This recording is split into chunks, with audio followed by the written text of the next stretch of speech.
Good morning. Good morning. We had a few things to choose from for our subject for this month, and so I'm going to talk about awareness. And there's a couple of sides to that. There's just your normal awareness, which you have of everything that goes on around you, and then there is pure awareness. So we'll talk about both of those. Recently, I've been rereading some books that I collect by Rosamund Pilcher. That's my favorite author, and I always enjoyed her happy stories with a happy ending and really beautiful descriptions of weather and landscaping and that sort of thing. But now that I'm reading them again, I'm getting something different out of them. And what I'm getting is that she writes like in a stream of consciousness. She writes in the now. So here's this character. This character is taking a bath. The soap smells like lavender, washing her hair, putting on her sweater. It's red. All that sort of day by day little detail of what we all do every day. And there's a peacefulness that is created by that. So she's putting her attention on the five senses, what you're experiencing with the five senses, feeling and tasting and touching. And then she's also putting some attention on what is being thought. And that's what Eckhart Tolle talks about in his book, Power of Now, and his book, The New Earth. He's recommending to us that we do that. And it sounds really easy. Have you tried it? It's not that easy to do because that mind takes over and goes skittering off on one subject or another. But when we can do that, there's a sense of peacefulness that comes with that, and you're kind of using those focuses as a mantra.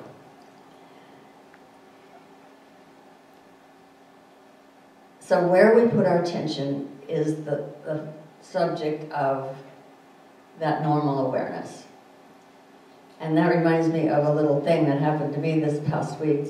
I went downstairs after it was nighttime, and it was all dark downstairs. And I went into the kitchen, and here's this big black bug. And I didn't know what it was. It looked like a grasshopper, but it's not a grasshopper. And then the next day, when I went down in the night like that, there were two of them. And so I thought, oh, they're mates. And then the next day when I went down, one of them was in the sink. And I tried to chase it into a bag, but I couldn't get that done. So I scooched it over into the other side of the sink where the disposal is. And I annihilated him. Good choice. And I felt really bad about that. I thought, oh, that's not only murderous, it's really very cruel. So there was that. And then the next day, here I go down there, and here's this other bug, the second bug, that I had figured, well, that's its mate. And it's kind of hanging out near the sink where this murder was committed. And I'm thinking, oh, I destroyed its mate. And it's not running away from me like they usually do, so it's hanging out more pretty close to where this murder happened. So, in terms of what Eckhart Tolle wants to do, and in terms of normal awareness, Eckhart Tolle wants us to know where we're putting our attention, because that dictates your life for that day. So if I want to hang around for the rest of the morning and feel bad about being a murderer, I could do that by keeping my attention on that. Or I could go pay the bills. I like to pay the bills. And then I could end up saying, oh, good for you, Joann, you pay the bills.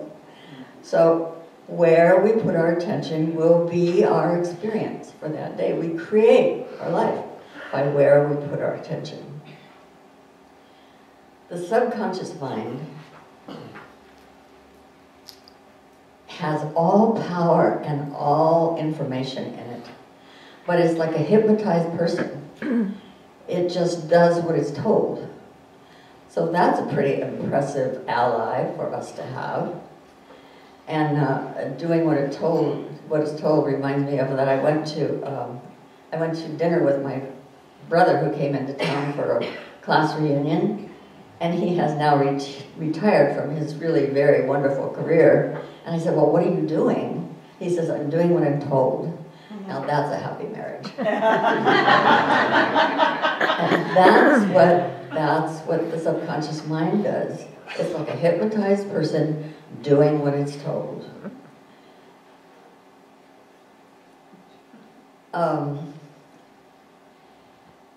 There is an inside noise and an outside noise. We all know what the outside noise is, but the inside noise is our mind. So when we get to the subject of pure awareness, we're talking about no mind. And people, when they meditate, they kind of think, well, I have to totally get rid of my thoughts. That's not really true. You just have to not be attached. So when we meditate, we're aware of noises, but they kind of go away, and then we're aware of the noise that the mind is making, but we don't attach to it. We just let it do its thing, and that we can kind of hang out in bliss there. And in that pure awareness, we have a whole lot less work to do. With the normal awareness, we have the work to do of choosing where we're going to put our attention. But with pure awareness, the universe just takes over and does for us evolutionarily what would be best for us, and then we can hang out in that bliss. So we have normal awareness and we have pure awareness.